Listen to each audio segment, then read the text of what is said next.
We have arrived at part 7, and we're on page, interestingly, 777, sort of an eclipse there of sevens. And so we're in the immune system, and we just took a look at this fabulously dendritic and therefore very highly active macrophage. And the primary, how shall I say, antigen-presenting cell is the macrophage. And particularly dendritic cells here are identified in that category of cells that are profoundly active as antigen-presenting cells. Okay, then we press on to the humoral immune response, and again, I've already given you some of this information in the handout that I went over in part 5. So here we're going to be actually producing a certain amount of antibody at the initial introduction of a pathogen, and it's going to take sometimes a subsequent introduction to the pathogen to get truly active immunity. And so it's for that reason that we have not only a vaccine but a booster vaccine that provides us with an extra charge. Okay, getting sick is often sufficiently profound to have an active immunity to something, but not getting sick and only having a vaccine sometimes is not quite enough for the body to engage the process. Okay, we have here a listings on page 780 of various types here of active and passive immunities. So let's take a look. It says humoral immunity is what we're addressing here. And then there's two subsets of humoral immunity, which is the immunity that produces antibodies. There's the active form and the passive form. And within each situation, we're going to have a naturally acquired immune response, and we're going to have an artificially acquired. The active acquired immune response in the natural setting here means that we actually get infected by a pathogen. Okay, we get sick, we get ill, we respond to the illness, we go through convalescence, we produce memory cells, a subset of the plasma cells that are producing antibodies. And then what is the molecule of interest that provides us with active immunity? It is the immunoglobulin G, which becomes prevalent. Also, usually if there's immunoglobulin G, there's also sort of cohabitating with that is and synergistic with it is immunoglobulin A. That as long as there's immunoglobulin G, there's often immunoglobulin A in the respiratory and digestive tract. How else can this happen in terms of active immunity is that we can do it artificially, and I've given you that little podcast. I've given you 2 podcasts about vaccines, but one of them actually reaches back a couple thousand years and lets us know that we've been trying to create a vaccine for more than 2,000 years to smallpox because of its devastating nature. If it doesn't kill you, it disfigures you to such a profound degree that it's difficult to press on with life as we know it.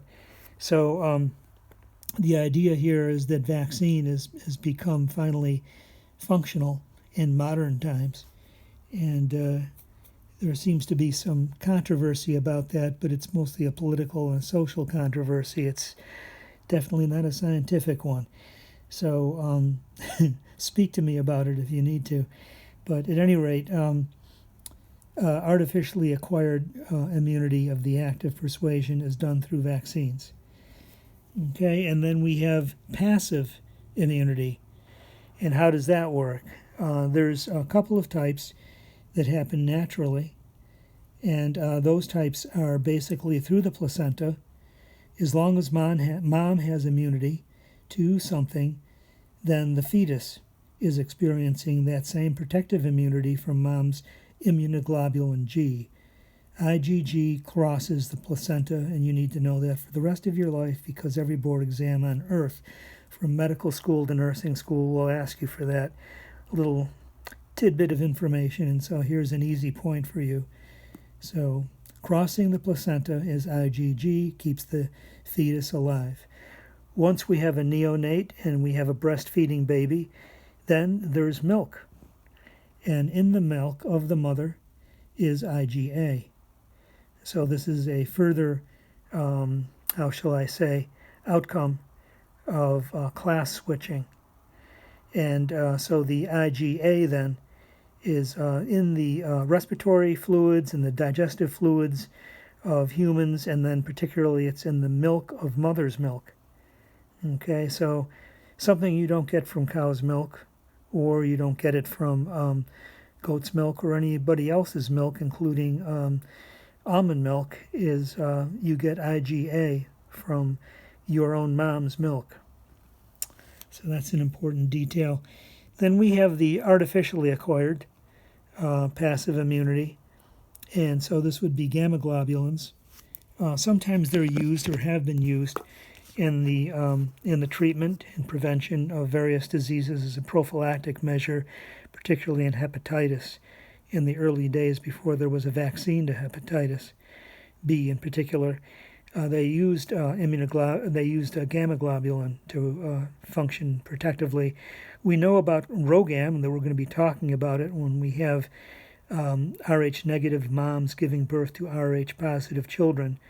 We need to keep mom from developing an immune response to the Rh factor of her Rh positive child so that she can have a second pregnancy and give birth to a second Rh positive child. We do that at the time of birth by giving her ROGAM, which coats her or coats the baby's red blood cells and prevents mom from seeing the Rh positive protein on the baby's cells so she doesn't mount an immune response.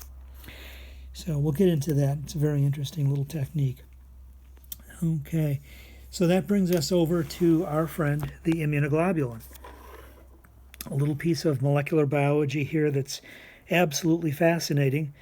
Here we're actually looking at the standard IgG molecule, and we're seeing 4 proteins. Actually here, it has quaternary structure because what we've done is we have these primary, secondary structures here of the proteins. The primary structure is the actual sequence of amino acids. We have 2 long chains, we have 2 short chains. They're often referred to as the heavy chains and the light chains. Okay, and at the ends of each of these polymers of amino acids, we're going to be having variable regions out here. Sometimes it's called an idiotype or a variable region. It's the spot where the antigen binding occurs. So this is the spot in which we can vary the types of antigens that we can recognize to the tune of 3 times 10 to the 8th different types of antigens. Okay, here we have the ultimate quaternary structure using disulfide bonds to hold everybody together. We want these little palindromes here to be held in their position. We also want the long chains and short chains to be held together. We want the 2 long chains also to be held together. And then we have these little activation sites here. What are they doing? In this, just below the hinge region here in the stem region, we have 2 spots. One is for activating complement. So we're going to be having complement activation. And then we're also going to be having a little taste spot here called opsonization. So this is a little, how shall I say, it's a salt lick or something. I don't know. It's like a spot right there with barbecue sauce on it, and it attracts opsonization. It attracts neutrophils and macrophages to the site, particularly neutrophils and macrophages. So a little salt lick there for your local macrophage or neutrophil. Alrighty then. So, and this is our NFL official, as it were, standard immunoglobulin, just the way you like it. It's an antibody. And we'll press on to the next topic now.